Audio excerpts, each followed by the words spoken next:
भाई कान खोल के सुन, मंदिर पे हमला हुआ, पानी का वक्त है अब। बांग्लादेश में बोलिए, बदतमीजी मत करिए। दोस्तों नमस्कार, आप देख रहे हैं एपी के डिबेट। आजकल राजनीतिक गलियारे में बाबा साहब अम्बेडकर का मान अपमान का शोर है। सारी पार्टियों में इस बात की होड़ लगी है कि बाबा साहब मेरा बाप तो बाबा साहब मेरा बाप। ये मामला तब से हवा में गूंज रही है जब से अमित शाह पर आरोप है कि लोकसभा में बाबा साहब का अपमान किया। विपक्ष पुरजोर इस बात को भुनाने में लगा है, ठीक उसी तरह जिस तरह लोकसभा चुनाव में 400 पार के नारे पर गलतफहमी पैदा की गई थी। लेकिन पूरे भारत को पता है कि बाबा साहब को किसी ने अपमान किया तो वो कांग्रेस पार्टी है और समाजवादी पार्टी। आज के डिबेट में रूबिका लियाकत समाजवादी पार्टी के प्रवक्ता अनुराग भदौरिया से पूछती रह गई कि भीमनगर का नाम सुना है, जिस पर अनुराग भदौरिया हर बार की तरह इस बार भी बकवास करता रहा मगर जवाब नहीं दिया। आइए पूरी डिबेट देखते हैं। चालू करो बे। तो चलिए शुरू करते हैं। बहुत बहुत स्वागत है। शुरुआत अनुराग भदौरिया, 40 सेकंड आपको दे रही हूं। इस सवाल का जवाब आज महत्वपूर्ण हो जाता है और 40-40 सेकंड ओपनिंग रिमार्क के लिए सबको मिलेंगे। बताइए, ये सम्मान की लड़ाई है कि वोट बैंक की लड़ाई है? देखिए, अगर बाबा साहब के आदर्शों पे कोई चला है तो समाजवादी पार्टी चली है। बाबा साहब हमेशा से पिछड़े, दलित, कमजोरों को आगे बढ़ाने की बात करते थे। आज समाजवादी पार्टी पीडीए के नारे के साथ समाज के हर वर्ग को आगे ले जाने की बात कर रही है। वही समाजवादी पार्टी है जो हमें, यही भारतीय जनता पार्टी है जो संविधान बदलने की बात कर रही थी, 400 सीटें मांग रही थी। बाबा साहब का संविधान को बदलने की बात करते करते जनता समझ गई कि बाबा साहब के संविधान को नहीं बदला जा सकता, क्योंकि बाबा साहब हमेशा कमजोर और दलित और यहाँ पिछड़े हुए लोगों के साथ रहते थे, उनकी महिलाओं के सम्मान की आवाज उठाते थे। इसलिए उन्होंने भारतीय जनता पार्टी को 240 पे समेट दिया। क्योंकि मैं अपनी बात कर लूं पूरी। नहीं, बस एक सवाल पूछूं। आप कह रहे हैं कि सम्मान आप करते हैं, तो बोलने का मौका था। नहीं, आपने कहा सम्मान करते हैं तो मुझे ध्यान आ गया। भीमनगर सुना है आपने?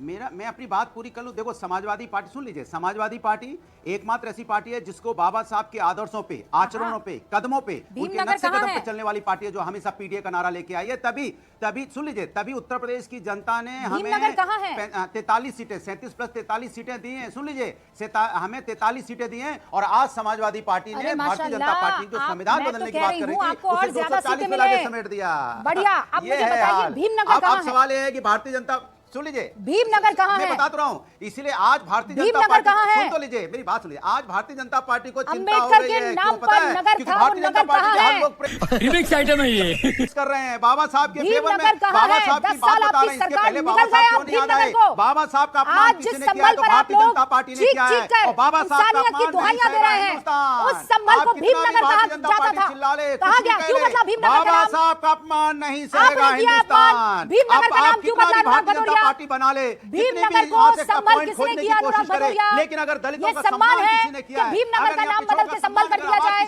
क्यों बदला आपने भीमनगर का नाम? किसी ने किया है, आप पहले सम्मान की पहली बिंदु को क्लियर कर दीजिए, फिर मैं आगे बढ़ूंगी। सबको पता है कि आप वोटर की तरह बोले चले जा रहे हैं, इसलिए बोल रहे हैं क्योंकि आपके पास किसी तरह का कोई तुक नहीं है। तुम्हारे जैसे लोग इस देश के लिए श्राप है। आप गूगल कीजिए और मुझे बताइए भीमनगर का नाम क्यों बदला। होगी। जी नमस्कार रूबिका जी, आदाब अर्ज़ है। और जितने भी आपके पैनल पे लोग मौजूद हैं, कुछ आपने बहुत सारे आंकड़े पेश किए और आपने बताया किस तरह से आखिरकार नेहरू गांधी परिवार ने अब तक सम्मान किया है बाबा साहब का, और आपने देखा कि कितना गहरा अंतर था उन सारे संस्थानों में, स्कॉलरशिप्स में, अवार्ड्स में, जो नेहरू गांधी परिवार के लिए रहा है और अम्बेडकर साहब के लिए रहा है।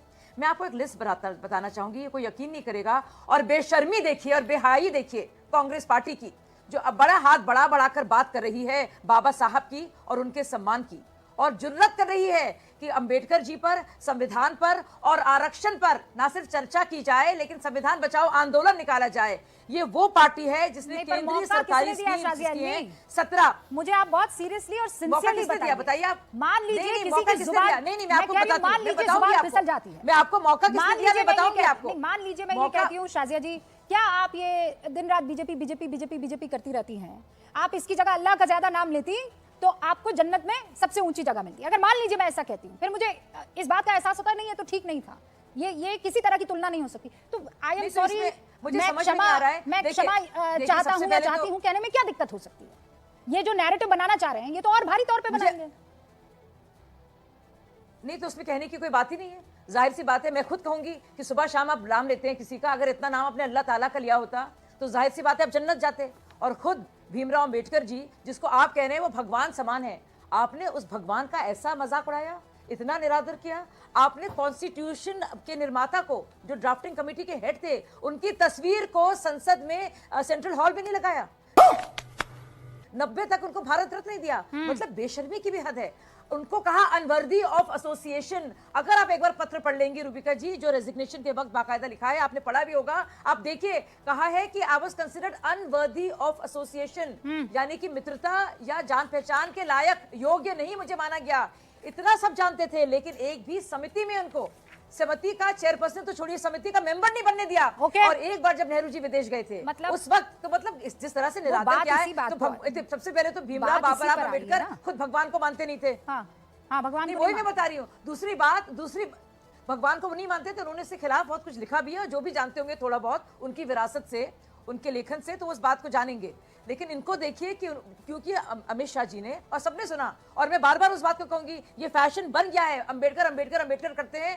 काश इन्होंने अल्लाह का, ईश्वर का नाम लिया होता, जन्नत जाते, स्वर्ग जाते। वापस सही बात कही वारिस पठान साहब। और ये जो शाजिया इल्मी कह रही हैं कि कथनी और करनी, एक आपका एक्शन होता है, एक आप सिर्फ लफाजी करते हैं। ये इस वक्त विपक्ष लफाजी कर रहा है, क्योंकि आंकड़े बताते हैं कि बाबा साहब का सम्मान इन लोगों ने कभी किया ही नहीं। अभी भी कितने नेता हैं, कोई जो है जबरदस्ती बाबा साहब की फोटो चिपका दे रहा है, आपने भी देखा होगा, वहां पर पकड़ा रहा है, लो फोटो खींच लो। फिर एक साहब है जिन्होंने बाबा साहब के वो पोस्टर को पलट के उस पर कुछ लिखना शुरू कर दिया इंटेलिजेंस है ना। एक है जो दिल्ली में आर्टिफिशियल इंटेलिजेंस से बाबा साहब को यहाँ पर लाकर और आशीर्वाद दिलवा रहे हैं। ये सब क्या देखना पड़ रहा है? अच्छा है मैं अंधा हूँ। देखिए रूबिका जी, बात नंबर 1 तो ये है कि कोई भी भारतीय डॉक्टर बाबा साहेब अम्बेडकर का अपमान या मजाक किसी भी कीमत पे बर्दाश्त नहीं करेगा।